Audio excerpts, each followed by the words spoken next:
Welcome back to all of you guys. So welcome in other video of MS biology. Last class में हम लोगों ने देखा था कि एंटीबॉडी के जो स्ट्रक्चर्स हैं वो क्या होते हैं, कितने डिफरेंट काइंड्स के एंटीबॉडीज पाए जाते हैं और उनका बायोलॉजिकल सिस्टम में अलग अलग जो एंटीबॉडीज होते हैं उनका फंक्शंस क्या होता है। आज की क्लास में हम लोग पढ़ेंगे मोनोक्लोनल एंटीबॉडी के बारे में, दैट इज हाइब्रिडोमा टेक्नोलॉजी के बारे में, राइट। तो हाइब्रिडोमा टेक्नोलॉजी क्या होती है, मोनोक्लोनल एंटीबॉडी का क्या कॉन्सेप्ट होता है, क्या इसके प्रिंसिपल्स होते हैं, क्या इसका एप्लीकेशंस होता है, किस तरीके से ये यहाँ से सवाल बनते हैं आपके डिफरेंट डिफरेंट कॉम्पिटिटिव एग्जामिनेशंस में। ये सारी चीजों पे आज हम लोग इस वीडियो में बात करने वाले हैं।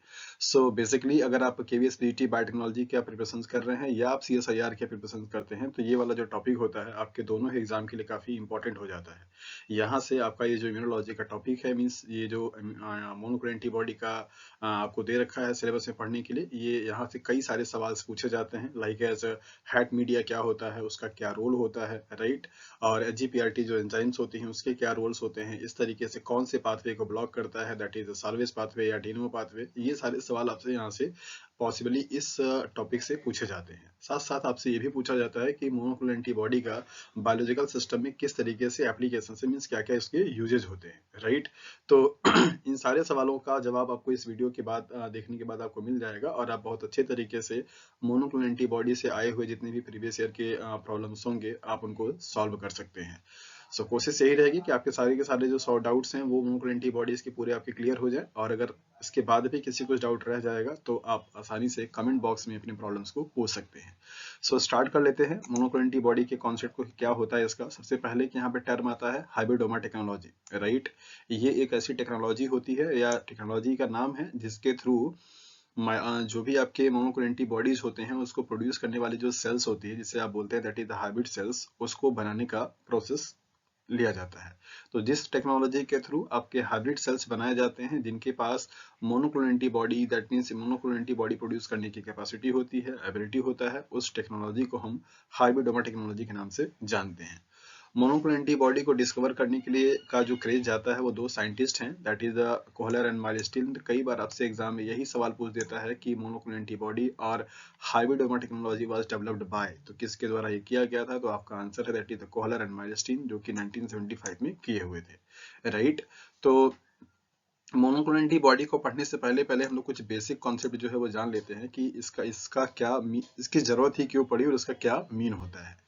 नॉर्मली अगर कोई भी एंटीजन मॉलिक्यूल्स होते हैं तो जैसा कि आपको पता है कि एक कोई एंटीजन जो होता है उसके पास डिफरेंट डिफरेंट काइंड्स के क्या होते हैं, बाइंडिंग साइट्स होते हैं, दैट इज द एपिटोप्स होते हैं। लाइक दैट इस तरीके से, लाइक दैट इस तरीके से, या फिर इस तरीके से। ये जितने भी आपको यहाँ पे दिखाई दे रहे हैं ये कोई एक एंटीजन मॉलिक्यूल्स के क्या है, बाइंडिंग साइट्स हैं, दैट मीन्स जिसे आप एपिटोप के नाम से जानते हैं। तो सपोज अगर यहाँ पे मैं कलर चेंज कर देता हूँ तो ये मान लीजिए आपका डिफरेंट डिफरेंट क्या है शेप होते हैं। तो जब भी कोई ये वाला जो आपका एंटीजन है और इस एंटीजन का ये जो बाइंडिंग साइट आपको दिख रहा है ये आपका एंटीजन मॉलिक्यूल है, और ये आपके क्या है दैट इज एपिटोप्स होते हैं। तो एक जो एंटीजन होते हैं उसके पास कई सारे ऐसे एपिटोप्स क्या होते हैं, पाए जाते हैं। तो जब भी ये आपकी बॉडी में क्या करता है, एंटर करेगा, तो ये बी सेल्स को क्या करता है, एक्टिवेट करता है, मीन्स जा करके इंटरेक्ट होता है। तो ये बी जो सेल्स होता है वो अलग अलग एपिटोप के लिए, मतलब एक ही एंटीजेंस में अलग अलग एपिटोप्स के लिए अलग अलग क्या करता है, एंटीबॉडी बनाता है। तो सपोज अगर आपको यहाँ पे तीन आपके डिफरेंट टाइप्स के एपिटोप दिखाई दे रहे हैं तो ये एंटीबॉडी आपका जो बी सेल्स होगा वो थ्री डिफरेंट काइंड से क्या करेगा, एंटीबॉडी बनाएगा। मान लीजिए एंटीबॉडी ए है, और एंटीबॉडी ये बी है, और एंटीबॉडी ये सी है। इस तरीके से आपके क्या होंगे, डिफरेंट डिफरेंट एंटीबॉडी बनाएंगे। जब ये एंटीबॉडी आपका बनेगा, मान लीजिए फर्स्ट है, ये सेकेंड है और ये थर्ड है, यहाँ पे भी आपका इस तरीके से, ये मान लीजिए एपिटोप फर्स्ट है और ये एपिटोप आपका सेकंड है और ये एपिटोप आपका ये थर्ड है। तो जब ये एंटीबॉडीज बनेंगे तो जब इस इंटरेक्शन जब इस एंटीजन से क्या करेंगे, इंटरेक्ट होंगे, जा करके फर्स्ट वाला एंटीबॉडी आपका यहाँ पे ऐसे बाइंड कर जाएगा लाइक दैट, और इसके बाद सेकंड वाला क्या होगा, यहाँ पे ऐसे बाइंड कर जाएगा लाइक दैट, थर्ड वाला आपका यहाँ पे बाइंड कर जाएगा। तो आपने यहाँ पे देखा कि एक जो एंटीजन मॉलिक्यूल्स होते हैं उनके पास कई सारे न्यूमरस एपिटोप मॉलिक्यूल होते हैं, जिसकी वजह से जब कभी भी आपकी बॉडी में इंटर करता है तो कई सारे एंटीबॉडी क्या करता है, वो बनाता है, और वो कई सारे एंटीबॉडी के मॉलिक्यूल्स एक एंटीजन से क्या करते हैं, बाइंड करते हैं।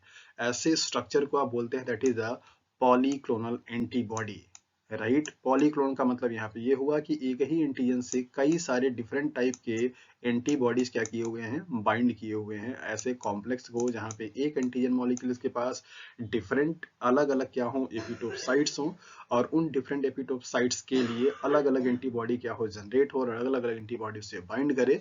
तो ऐसे कॉम्प्लेक्शंस को हम बोलते हैं पॉलीक्लोनल एंटीबॉडी, राइट। नॉर्मली जितने भी एंटीबॉडी आपके बॉडीज में पाए जाते हैं, जैसा कि आपने पढ़ा कि 5 डिफरेंट टाइप्स के आपके क्या होते हैं, एंटीबॉडीज होते हैं। एंटीबॉडी ए, एंटीबॉडी जी, एंटीबॉडी एम, एंटीबॉडी ई, एंटीबॉडी डी। ये सारे के सारे जो नेचुरली पाए जाने वाले एंटीबॉडी होते हैं वो सब क्या होते हैं, पॉलीक्लोनल एंटीबॉडी के कैटेगरी में आते हैं। क्योंकि जब भी कोई आपकी बॉडी में एंटीजेंस अगर वहाँ पे इंट्रोड्यूस करता है, दैट मीन्स एंटर करता है, तो वहाँ पे कोई सिंगल काइंड ऑफ एंटीबॉडी नहीं बनता, वहाँ पे multiple different different varieties of different classes of antibody form होते हैं। तो उसको आप क्या बोलते हैं, that is the polyclonal antibody. जबकि अगर सिर्फ कोई एंटीजन ऐसा हो, या सिर्फ सपोज ये भी जो आपके अलग अलग यहाँ पे एंटीबॉडी दिखाई दे रहे हैं, अगर उन एंटीबॉडी को अलग से, अगर सपोज ये आपका जो सेल्स बना, इस सेल्स में सारे के सारे एंटीबॉडी क्या होंगे, एक साथ में होंगे एंटीजन के साथ में, तो इसको आप क्या बोलेंगे, पॉलीक्लोनल। जबकि अगर आप इसे इंडिविजुअली एक को कंसीडर करेंगे तो उसको आप क्या बोल सकते हैं, that is a monoclonal antibody. मतलब ये एंटीबॉडी सिर्फ एक पर्टिकुलर काइंड ऑफ एंटीजन के जो एपिटोप साइट्स है उससे क्या कर रहा है, इंटरेक्ट हो रहा है स्पेसिफिकली। तो वहां पे अगर कंसंट्रेशन सिर्फ एक काइंड ऑफ एंटीबॉडी का हो जाए, अगर इसको सेपरेट कर दिया जाए, तो ये क्या कहलाएगा, that is a monoclonal antibody. So monoclonal का कॉन्सेप्ट सिंपल क्या है कि जब कोई ऐसा एंटीजन हो जहां पे जब कोई एंटीबॉडी सिर्फ स्पेसिफिकली एक किसी एपिटोप्स से या एंटीजन से बाइंड करे, और वहां पे पॉपुलेशन सिर्फ सिंगल काइंड ऑफ एंटीबॉडी का हो, तो उसे आप बोलते हैं मोनोक्लोनल एंटीबॉडी। तो ये इंडिविजुअली जितने भी आपको एंटीबॉडी यहाँ पे दिखाई दे रहे हैं, A1 A2 मतलब AB एंटीबॉडी 1, एंटीबॉडी 2, एंटीबॉडी 3, ये इंडिविजुअली अगर इनको किसी एक अलग से किसी ग्लास वेयर्स में रख लिया जाए या किसी ट्यूब में रख लिया जाए, तो इनको हम मोनोक्लोनल एंटीबॉडी बोलते हैं। जबकि सेल्स में नेचुरली इन विवो कंडीशन में ऐसा नहीं होता है। इन विवो कंडीशन में सारे के सारे एंटीबॉडी जो होते हैं वो सर्कुलेटरी सिस्टम के थ्रू होकर के, जहां पे भी आपका एंटीजन मॉलिक्यूल्स होता है वहां जाकर क्या करते हैं, इंटरेक्ट करते हैं, लाइक दैट, इस तरीके से आपका कॉम्प्लेक्स बनाते हैं। तो इसको आप क्या बोलते हैं, पॉलीक्लोनल, राइट।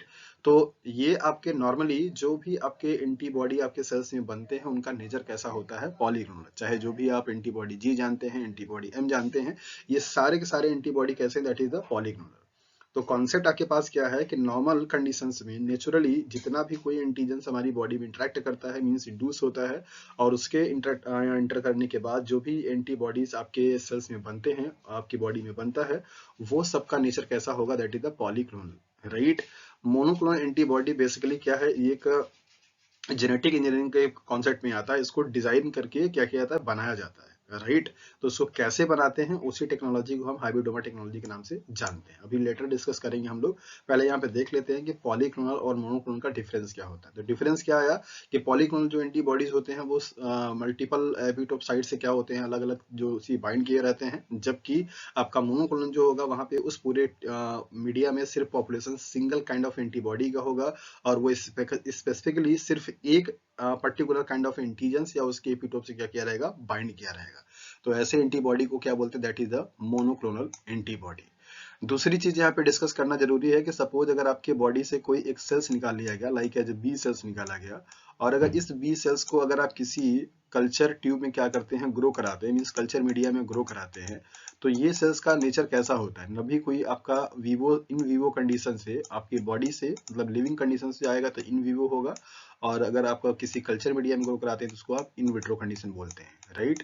तो अगर आप किसी सेल्स को जो कि इन विवो कंडीशन से ला करके किसी इन विट्रो कंडीशन से अगर आप ग्रो कराते हैं, तो यहाँ पे होता क्या है नॉर्मली कि जो भी सेल्स आपके होते हैं वो सेल्स स्टार्टिंग में तो बहुत अच्छे से डेवलप करते हैं, ग्रो करते हैं, लेकिन आफ्टर सम टाइम्स बाद इनकी जो ग्रोथ होती है वो क्या होती है, सीज कर जाती है, और अल्टीमेटली ये सेल्स क्या करते हैं, डेथ कर जाते हैं। ऐसा इस वजह से होता है क्योंकि यहाँ पे जब सेल्स का पॉपुलेशन से बढ़ना शुरू हो जाता है तो इस कल्चर मीडिया में स्पेस लिमिटेड होते हैं, तो ये एक दूसरे से बहुत ज्यादा यहाँ पे डेंसिटी होने की वजह से क्या करते हैं, कांटेक्ट करना शुरू करते हैं, मीन्स एक दूसरे के कांटेक्ट में आ जाते हैं। तो इस प्रोसेस को आप बोलते हैं कांटेक्ट इनहिबिशन। मींस नॉर्मल जो सेल्स होती हैं अगर आप उनको किसी भी कल्चर ट्यूब में, कल्चर फ्लास्क में अगर आप ग्रो कराते हैं तो वहां पे इनिशियली ग्रो तो होगा, बट आफ्टर सम टाइम्स के बाद आप देखेंगे कि वहां पे कांटेक्ट इनहिबिशन की प्रोसेस होना स्टार्ट हो जाती है, और उनका जो पॉपुलेशन है वो पॉपुलेशन का ग्रोथ करना क्या करता है, सीज कर जाता है, और अल्टीमेटली सेल्स क्या होते हैं, डेथ कर जाती हैं। दो कारण होते हैं। नंबर पहला कि जैसे जैसे नंबर ऑफ सेल्स बढ़ती जाती हैं वैसे वैसे यहाँ पे जो मीडिया आपने इस सेल्स को ग्रो करने के लिए डाल रखा था वो उनका कंजप्शन से बढ़ता जाता है और धीरे धीरे न्यूट्रिएंट की अवेलेबिलिटी क्या होती है, कम हो जाती है। दूसरा, यहाँ पे स्पेस का प्रॉब्लम हो जाता है। मैक्सिमम जो सेल्स होती हैं वो एक दूसरे के कांटेक्ट में आ जाती हैं और कांटेक्ट होने की वजह से फर्दर प्रोलिफरेशन उनका नहीं हो पाता है, तो उसको आप बोलते हैं कांटेक्ट इनहिबिशन। तो इस तरीके से ये नॉर्मल सेल्स अगर आप इन विवो कंडीशन से इन विट्रो कंडीशन में लेकर के आते हैं तो ये मर जाती है, राइट। लेकिन अगर कोई यहाँ पे कैंसरस सेल्स है, कैंसरस सेल्स को सपोज अगर यहाँ मैंने सी से रिप्रेजेंट कर दिया है, तो कैंसरस सेल्स को अगर आप क्या करते हैं, निकाल करके ले आकर के इसको आप किसी मीडिया में ग्रो कराते हैं तो इसका नेचर थोड़ा सा अलग होता है। इसका नेचर क्या होता है कि जैसा कि आप जानते हैं कि कैंसर सेल्स की प्रॉपर्टी नॉर्मल जो सेल्स होती है उनसे अलग होती है। कैंसर सेल्स के पास सबसे एक मोस्ट इंपॉर्टेंट प्रॉपर्टी है कि वो, उसका नेचर कैसा होता है, इमोर्टल, मींस वो इनडेफिनिट टाइम तक के लिए कंटिन्यूअसली क्या करती रहती है, ग्रो करती रहती है। मतलब उसमें कोई ऐसा लाइफ स्पैन का खत्म होने का या ग्रोथ के सीज होने वाला जो कॉन्सेप्ट है वो नहीं होता है, राइट। मतलब cancerous cells are immortal in nature, ऐसा ये आपको पढ़ाया जा चुका है। तो इनका इमोर्टल नेचर क्यों होता है, इसके पीछे का भी थोड़ा सा कॉन्सेप्ट आप देख लीजिए। जैसे कि मान लीजिए आपको पता है कि कोई भी जो सेल होती है वो डिवाइड करने के लिए सेल साइकिल के थ्रू होकर के गुजरती है। तो सेल साइकिल में अलग अलग क्या होते हैं, आपके पॉइंट्स होते हैं, मींस फेजेस होते हैं। लाइक G1 फेज है, फिर S फेज है, फिर इसके बाद आपका क्या है, G2 फेज है, फिर इसके बाद क्या है आपका M फेज होता है। इन सारे फेज से होकर के तब मान लीजिए कोई अगर आपका स्टार्टिंग एक सेल था तो इस पूरे प्रोसेस से होता हुआ यहाँ पे जब पहुंचेगा तो इस सेल्स की संख्या कितनी हो जाएगी, 2 हो जाती है। तो सेल्स क्या करता है, डिवाइड करता है, राइट। नॉर्मल जितने भी आपके सेल्स नॉर्मल कंडीशंस में डिवाइड करते हैं, ये जितने भी सेल के आपके फेजेस दिखाई दे रहे हैं, यहाँ पे क्या होता है, चेक पॉइंट होता है। ये चेक पॉइंट का मतलब क्या होता है कि ये इस चीज को चेकआउट करते हैं कि जो प्रोसेस आपका जीवन फेज में होने वाला था, क्या वो प्रोसेस जीवन फेज में कंप्लीट हुआ है कि नहीं हुआ है। अगर कंप्लीट हुआ होगा फिर तो वो एंट्री करेंगे कहाँ पे, एस फेज में आने के लिए। अगर नहीं हुआ होगा तो फिर से इसको क्या करेंगे, रिवर्स कर देंगे और बोलेंगे कि भाई साहब पहले अपनी आप जितनी भी रिक्वायरमेंट है उसको पूरा कीजिए, तब जाकर के आपको आगे क्या किया जाएगा, प्रमोट किया जाएगा, राइट। तो इस तरीके का ये प्रोसेस होता है नॉर्मल सेल्स की कंडीशन में। कैंसरस जो सेल्स होती हैं उन सेल्स में ये जो चेक पॉइंट वाले प्रोटीन्स होते हैं, उन्हीं चेक पॉइंट वाले प्रोटीन्स में क्या होता है, म्यूटेशन हो जाता है, राइट। चेक पॉइंट, तो इन्हीं म्यूटेशंस के होने की वजह से जो चेक पॉइंट पे काम जो कर रहा है, अब वो चेक पॉइंट पे काम करना क्या करता है, बंद कर देता है। मतलब सेल्स कॉन्टिन्यूसली क्या करती रहती है, डिवाइड करती रहती है। वहां पे कोई रेगुलेशन नहीं चलता है, कोई रिक्वायरमेंट की जरूरत नहीं है, सिर्फ जो भी सेल्स आएगी वो अल्टीमेटली क्या करेगी, डिवाइड करती रहती है। तो इस वजह से आपके जो कैंसरस सेल्स होते हैं उनका नेचर कैसा होता है, इमोर्टल सेल्स का नेचर होता है। तो यहाँ पे कैंसर सेल्स को डिस्कस करना इसलिए जरूरी था क्योंकि हाइब्रिडोमा टेक्नोलॉजी में यही दोनों सेल्स को क्या किया गया था, यूज किया गया था।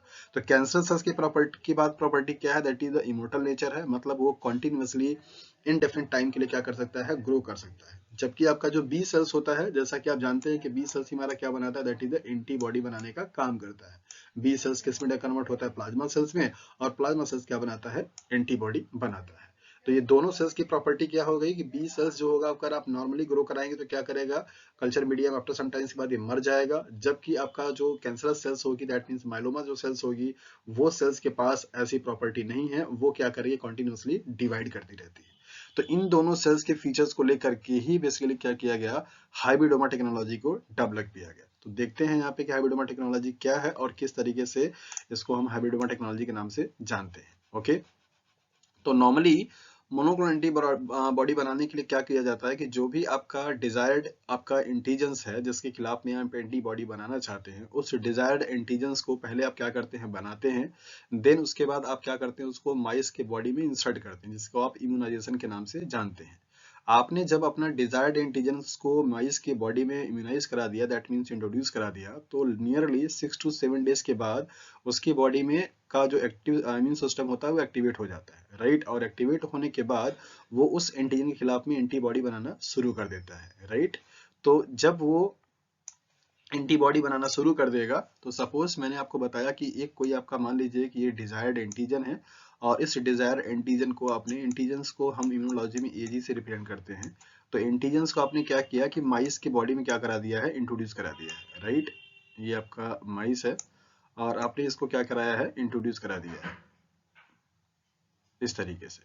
तो इस माइस की बॉडी में जब आपने यहाँ पे क्या कराया, इस एंटीजन को इंट्रोड्यूस कराया, तो इस और ये एंटीजन आपका कैसा है, डिजायर्ड एंटीजन है, मतलब जिस तरीके का आप चाहते हैं उस तरीके वाला एंटीजन है, जिसके खिलाफ में आप एंटीबॉडी बनाना चाह रहे हैं, उस काइंड का आपका क्या है, ये एंटीजन है, राइट।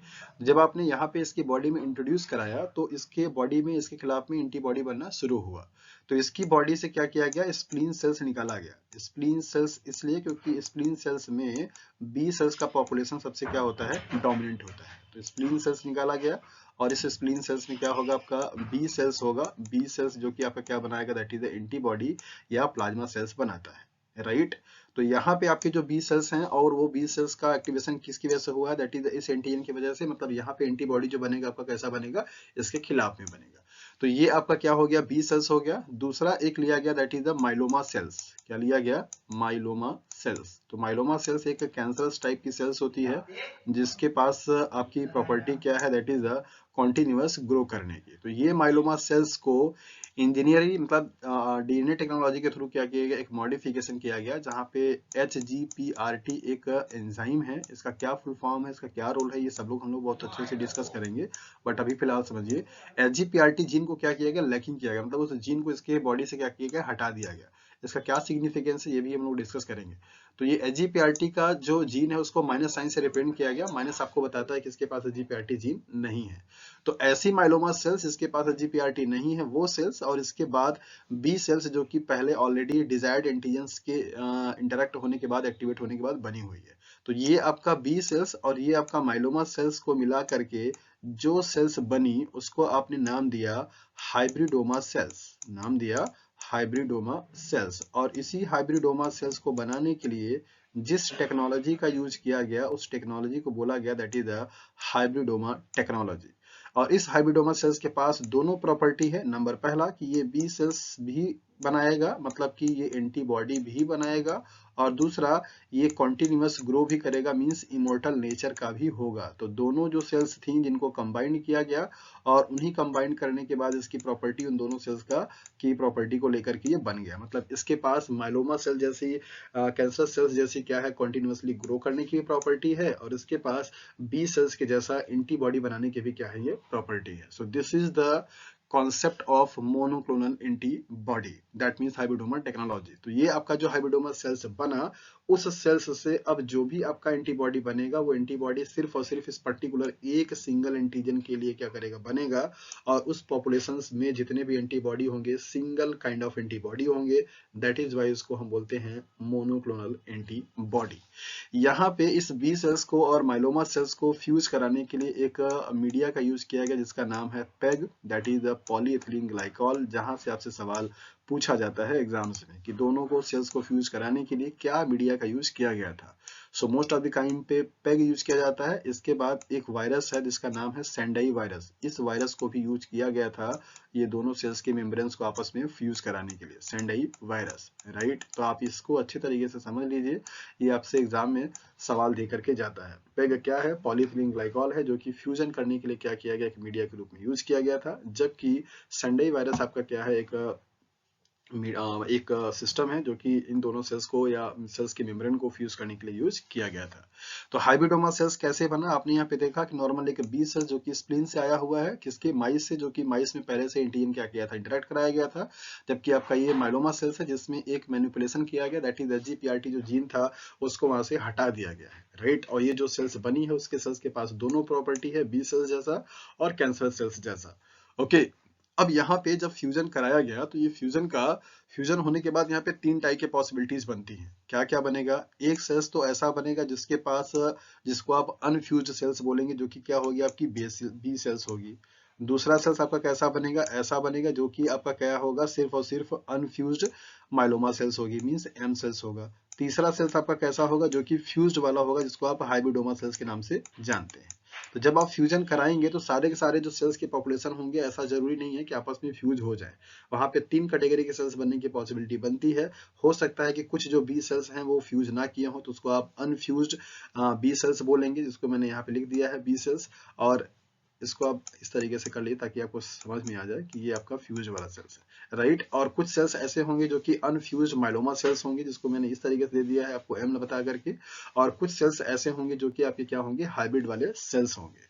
तो इन जो 3 डिफरेंट काइंड के पॉपुलेशन बने, इन तीनों डिफरेंट काइंड के सेल्स के पॉपुलेशन में से हमको चाहिए क्या, सिर्फ ये डिजायर्ड वाला, मतलब ये वाला सेल्स जो कि आपका मोनोक्लोनल एंटीबॉडी बनाए, क्योंकि ना तो ये मोनोक्लोनल एंटीबॉडी बना पाएगा, ना तो ये बना पाएगा। ये बनाएगा लेकिन ये मर जाएगा, और ये इसके पास कोई वैसा एंटीबॉडी के इंटरेक्शंस है नहीं, तो हमको सिर्फ ये वाली सेल्स चाहिए। तो इसी को सेलेक्ट करने के लिए, स्क्रीनिंग करने के लिए एक मीडिया को यूज किया गया, जिसको आप बोलते हैं स्क्रीनिंग मीडिया। तो स्क्रीनिंग करने के लिए या सिलेक्शन करने के लिए क्या किया गया, यूज किया गया स्क्रीनिंग के पर्पज से, जिसका नाम था that is the HAT media, right. That is hypoxanthine aminopterin thymidine. ये एक मीडिया है, जिस मीडिया को यूज किया गया, और उस मीडिया को यूज करके बेसिकली सिर्फ और सिर्फ इस मीडिया की प्रॉपर्टी ये है कि इस मीडिया में सिर्फ वही सेल्स सर्वाइव कर पाएंगे जो कि आपके क्या होंगे, हाइब्रिड होंगे। अनहाइब्रिड वाले आपके चाहे माइलोमा सेल्स हो या अनहाइब्रिड वाले आपके बी सेल्स हो, वो दोनों के दोनों सेल्स क्या होंगी, डेथ कर जाएंगी। कैसे कर जाएंगी इसको आप यहाँ पे देखिए। न्यूक्लिक सेल्स को डिवाइड करने के लिए आपका न्यूक्लिक एसिड का सिंथेसिस होना बहुत जरूरी है। तो न्यूक्लिक एसिड का जो सिंथेसिस होता है वो 2 पाथवे से होता है। नंबर पहला आपका साल्वेज पाथवे से होता है, साल्वेज पाथवे से होता है, और दूसरा आपका क्या होता है, डीनोवो पाथवे से होता है, राइट। ये दोनों पाथवे क्या है, इसको आपको डिटेल्स में पढ़ना है, तो आप थोड़ा सा डीनोवो पाथवे, तो ये दोनों आपके क्या है, न्यूक्लिक एसिड की बायोसिंथेसिस के लिए पाथवे चलते हैं। साल्वेज पाथवे को चलाने के लिए इस एंजाइम की जरूरत होती है, दैट इज एचजीपीआरटी। एक बहुत ही की फैक्टर रोल प्ले करता है एचजीपीआरटी एंजाइम, जो कि अगर आपका एंजाइम ये नहीं होगा तो ये साल्वेज पाथवे नहीं चला पाएगा। किसी भी सेल्स को कंटिन्यूअसली डिवाइड करने के लिए न्यूक्लिक एसिड की जरूरत होती है, और वो न्यूक्लिक एसिड इन दोनों में से किसी पाथवे से बना सकता है। अगर एक पाथवे नहीं भी चल रहा है तो कोई दिक्कत नहीं है, एक सेल्स या मतलब जो सेल्स होगी वो किसी एक पाथवे को यूज करके अपना काम चला सकती है। समस्या तब आएगी जब दोनों के दोनों पाथवे क्या होंगे, वो आपके खत्म हो जाएंगे। तो आपको मैंने बताया कि साल्वेज पाथवे को चलाने के लिए एचजीपीआरटी एंजाइम का क्या होता है, जरूरत होती है। तो एचजीपीआरटी जीन का एंजाइम जिसके पास अगर नहीं होगा, वो वाली सेल्स यहाँ पे क्या करेगी, साल्वेज पाथवे पे सर्वाइव नहीं कर पाएगी, मतलब साल्वेज पाथवे से वो अपना डीएनए का सिंथेसिस नहीं कर सकती है। तो उसके पास ऑप्शन क्या बचेगा, डीएनए पाथवे पे। तो आप ध्यान दीजिए कि मैंने आपको बताया था कि जो माइलोमा सेल्स है वो कैसा है, एचजीपीआरटी नेगेटिव है। तो अगर आप एचजीपीआरटी को हैट मीडिया में ग्रो कराते हैं तो वो साल्वेज पाथवे तो चला नहीं पाएगा, क्योंकि उसके पास एचजीपीआरटी जीन है नहीं। तो वो डिपेंड किस पे हो जाएगा, डीएनए पाथवे पे। तो डीएनए पाथवे में चलाने के लिए, मतलब प्रॉपर चलने के लिए, यहाँ पे जो हैट मीडिया यूज किया गया है, इसका फुल फॉर्म है हाइपोजेंथिन अमीनोटेरिन थाइमिडीन। तो अमीनोप्टेरिन जो होता है वो एक एंटीबॉडी होता है, जो कि बेसिकली आपका डीएनए पाथवे में चलने वाले, जो साइकिल्स में चलने वाले, जो इन्वॉल्व होने वाले मॉलिक्यूल्स होते हैं, उनको क्या करता है, ब्लॉक कर देता है, जिसकी वजह से अब डीएनए पाथवे भी क्या होती है, चलना बंद हो जाती है। मीन्स व्हाट, हैट मीडिया में सिर्फ वो वाले सेल्स सरवाइव कर सकते हैं जिनके पास साल्वेज पाथवे चलाने की क्या हो, एबिलिटी हो। सिर्फ अगर जो डीएनए पाथवे पे डिपेंड अगर होगा तो वो वाला सेल्स यहाँ पे सरवाइव नहीं कर पाएगा। तो मैंने आपको बताया कि माइलोमा सेल्स को पहले से ही एचजीपीआरटी नेगेटिव बनाया गया था, जो कि आपका साल्वेज पाथवे का यूज नहीं कर पाएगा, राइट। तो वो डिपेंड किस पे हो गया, डीएनए पाथवे पे। तो जब डीएनए पाथवे पे अगर डिपेंड हुआ तो यहाँ पे हैट मीडिया में एमिनोप्टेरिन है, तो वो एमिनोप्टेरिन जाकर के क्या करता है, डीएनए पाथवे में इन्वॉल्व होने वाले मॉलिक्यूल्स को ब्लॉक कर देता है, जिसकी वजह से डीएनए पाथवे भी चलना अब बंद हो गया। तो जब दोनों पाथवे अगर आपके बंद हो जाएंगे तो माइलोमा सेल्स क्या करेगी, डेथ कर जाएगी। माइलोमा सेल्स इस हैट मीडिया में नहीं सर्वाइव कर पाएगी, राइट। दूसरा आते हैं बी सेल्स के पास। तो बी सेल्स के पास एचजीपीआरटी पॉजिटिव है, मतलब इसके पास कोई दिक्कत नहीं है, ये दोनों साइकिल्स को यूज कर सकता है, चला सकता है। तो चूंकि हेड मीडिया में डीएनए पाथवे तो चलेगा नहीं, तो हेड मीडिया में डीएनए पाथवे नहीं चला, तो डिपेंड किस पे हो गया, साल्वेज पाथवे पे। तो ये साल्वेज पाथवे चला करके अपना क्या करेगा, ग्रो करेगा। लेकिन जैसा कि मैंने आपको स्टार्टिंग में बताया कि यहाँ पे कॉन्टेक्ट इनहिबिशन का प्रोसेस होता है। सेल्स नो डाउट सर्वाइव तो करेगी, कुछ टाइम तक ग्रोथ भी करेगा, लेकिन आफ्टर सम टाइम्स के बाद जब उसकी पॉपुलेशन बढ़ जाएगी तो क्या करेगा, डेथ करना स्टार्ट कर देता है। और ये प्रॉपर्टी होती है कि जब भी कोई इन विवो सेल्स जो कि आपको इन विट्रो सेल्स में कंडीशंस में ग्रो कराया जाता है, तो उस कंडीशंस में उसकी जो लाइफ होती है वो लिमिटेड टाइम के लिए होती है, वो लॉन्ग टाइम तक सर्वाइव नहीं कर सकती है। तो ये बी वाली सेल्स भी क्या होंगी, जो कि डीएनए पाथवे तो चला नहीं पाया हैट मीडिया में, साल्वेज पाथवे से आपका वो जब चलेगा, लेकिन वो धीरे धीरे कुछ देर के बाद क्या करेगा, डेथ कर जाएगा, राइट। अब आता है आपका यहाँ पे कि हाइब्रिडोमा सेल्स कैसे आपका इस मीडिया के लिए प्रॉपर रहेगा, मीन्स कैसे वो ग्रो करेगा। आपने यहाँ पे देखा था कि माइलोमा जो सेल्स थी वो एचजीपीआरटी क्या थी, नेगेटिव थी, मतलब उसके पास एचजीपीआरटी जीन नहीं था। जब यहाँ पे फ्यूजन होता है तो इस बी सेल्स का जो एचजीपीआरटी जीन था वो एचजीपीआरटी जीन क्या हुआ, ट्रांसफर हुआ किसके पास, माइलोमा सेल्स के पास। मतलब इस हाइब्रिड सेल्स के पास दोनों प्रॉपर्टी है कि एचजीपीआरटी वाली जीन भी है और साथ साथ में यहाँ पे कॉन्टिन्यूअस ग्रो करने की भी एबिलिटी भी है। तो आपका हैट मीडिया में जब इस हाइब्रिड सेल्स को डाला जाएगा तो नो डाउट वो डीएनए पाथवे क्या करेगा, ब्लॉक कर देगा, मतलब डीएनए पाथवे सिंथेसाइज नहीं कर पाएगा। तो माइलोमा जो मतलब जो हाइब्रिड जो सेल्स होगी वो डिपेंड किस पे हो जाएगी, आपका साल्वेज पाथवे पे। साल्वेज पाथवे जो होगा वो कंटिन्यूअसली चलता रहेगा, क्योंकि ये जो सेल्स है उसके पास कैंसर सेल्स की प्रॉपर्टी है, दैट मीन्स वहां पे वो लॉन्ग टाइम तक कंटिन्यूअसली क्या कर सकती है, ग्रो कर सकती है। कोई भी कॉन्टेक्ट इनहिबिशन का जो फिनोमिना होगा वो वहां पे नहीं चलेगा। So that is why HAT media screening करने के लिए यूज किया गया था, और ये हैट मीडिया में सिर्फ वही सेल्स सर्वाइव कर पाएंगे जो कि आपके क्या होंगे, हाइब्रिड होंगे। तो जब वो हाइब्रिड वाला सेल्स आपका मिल जाएगा तो फिर उसके संख्या क्या किया जाएगा, प्रोलिफरेट कराया जाएगा, मीन्स और ज्यादा डिवाइड किया जाएगा और मैक्सिमम से मैक्सिमम नंबर ऑफ क्या किया जाएगा, एंटीबॉडी बनाई जाएगी, मतलब स्क्रीन आउट किया जाएगा। तो वो एंटीबॉडी जो कि आपके इस डिजायर एंटीजन का था, आप आसानी से उसको जहां कहीं पे भी यूज करना चाहते हैं आप यूज कर सकते हैं। So this is all about the hybridoma technology. ये हाइब्रिडोमा टेक्नोलॉजी क्या होती है, हैट मीडिया का क्या यूज होता है, साल्वेज पाथवे, डीएनए पाथवे क्या होता है, राइट, एचजीपीआरटी का क्या इंपॉर्टेंस होती है, हाइब्रिडोमा सेल्स क्या होती है, क्या उसके फीचर्स होते हैं, ये सारे सवाल आपसे यहाँ से पूछे जाते हैं। सो आपको कॉन्सेप्ट मैंने यहाँ पे बता दिया कि हाइब्रिडोमा टेक्नोलॉजी का मेन कॉन्सेप्ट क्या होता है, हैट मीडिया को किस तरीके से यूज किया जाता है और एचजीपीआरटी जीन का क्या रोल होता है।